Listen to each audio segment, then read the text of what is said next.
Habari ya usiku, penzi mtazamaji wa Channel 10, karibu ni wakati mwingine tena wa kipindi ambacho naamini kabisa upo tayari kufuatilia kwa makini. Kipindi huwani ni mada moto ya Channel 10. Mimi naitwa Albert Clara, ni The King. Tunakutana katika mada moja ambayo tunazungumzia uchaguzi na katiba ya Zanzibar. Mpenzi mtazamaji, kumbuka kwamba tumekuwa na uchaguzi bara pamoja na visiwani Zanzibar, lakini mpaka hivi sasa hali ni tete upande wa visiwani.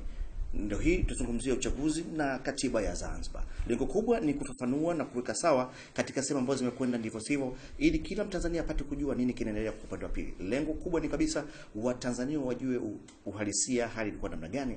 Wakati huo kuwatakalai wale ambao wamepewa madaraka makubwa kabisa na wamechaguliwa na Watanzania waweze kuchukua hatua za mapema sana kuhakikisha kwamba wenzetu wa Zanzibar hali kadhalika wanaendelea katika maisha ya kila siku. Tumekuwa tukisema kuna maisha baada ya uchaguzi, lakini wao bado hawajaanza maisha hayo.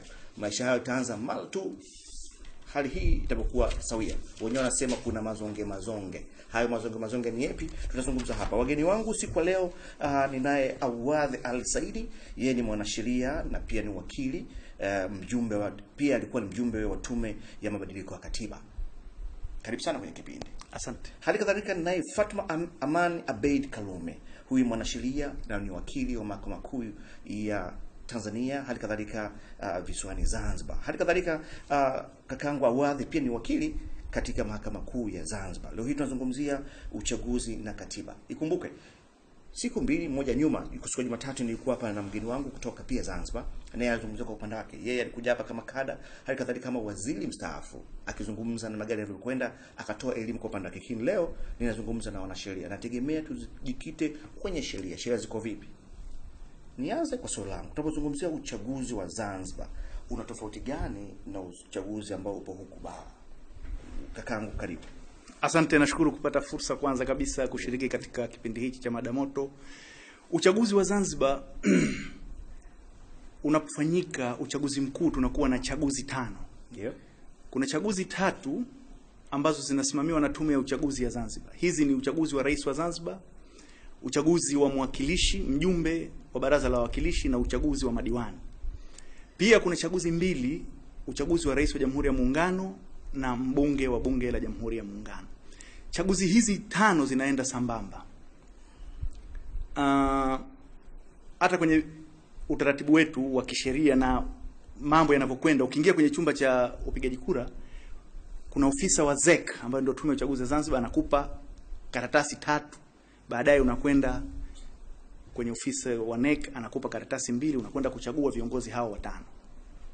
Na hata ukimaliza ukitoka pale, nadhani wewe ndugu yangu ulitia wino kidole kimoja. Bado kipo. Sasa sisi huwa tunatia vidole. Batimbasi sijaambia utaisha lini, lakini bado nao. Sisi tunatia vidole viwili pale, kumaanisha kwamba ni chaguzi 2 sambamba zilizokwenda kwa wakati mmoja.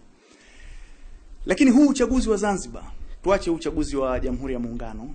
Chaguzi za Zanzibar hizi 3 zinasimamiwa na tume ya uchaguzi ya Zanzibar. Na kiutaratibu kwa sheria, chaguzi 2, yani ya mwakilishi na diwani, inasimamiwa na msimamizi wa uchaguzi wa jimbo ambaye anateuliwa na ile tume. Ni uchaguzi wa rais pekee ambao unasimamiwa na tume yenyewe. Kinachofanyika kwa utaratibu wa sheria ni kwamba zoezi linavyokwenda mpaka linafika hatua ya mwisho, anayesimamia ni msimamizi wa uchaguzi wa jimbo, kuendesha uteuzi wa wagombea, kampeni, mpaka siku ya upigaji kura, kuhesabu, kutangaza, kuweka matokeo ukutani, na mpaka mwisho kumtangaza mshindi na akamkabidhi shahada ya ushindi. Kwa chaguzi ya mwakilishi na diwani zinakuwa ni chini yake. Haihusiki kabisa ile tume kuu kule. Tume katika wakati wa uteuzi, kama umewekewa pingamizi, aliyoshindwa hakukuridhika na uamuzi wa yule msimamizi wa jimbo, anaweza kukata rufaa kwenye tume kuu. Lakini ukitoa kipengele hicho, uchaguzi ule anausimamia yule msimamizi mpaka mwisho. Kilichofanyika na kilichotokea ni kwamba uchaguzi zile 2 zilikamilika mpaka hatua ya mwisho ya uchaguzi. Mpaka wale walioshinda wametamkwa, wametangazwa na wapepewa shahada za ushindi. Kwa hivyo wale ni taratibu hapo kwamba ulikwenda sawia, ulikwenda sawa mpaka walioshinda wamepewa shahada za uteule, kwamba wale sasa ni mwakilishi mteule na yule ni diwani mteule. Na kwa mujibu wa sheria, pale kinachofuata swala la zoezi la uchaguzi limeisha. Pale kinachofuata ni hatua moja tu iliyotajwa ndani ya sheria, atangazwe kwenye gazeti rasmi la serikali. Baadaye anasubiri kiapo. Yule ambaye hakuridhika anaruhusiwa kwa chaguzi zile mbili. Hizo shahada wanapata wapi? Kwenye jimbo. Hizo shahada za kwamba kwamba yeye ni mshindi. Yule msimamizi wa uchaguzi wa jimbo husika lile ndio anamkabidhi shahada, na wale wote tarehe 25 usiku takriban, waliobakia wachache walikabidhiwa tarehe 26.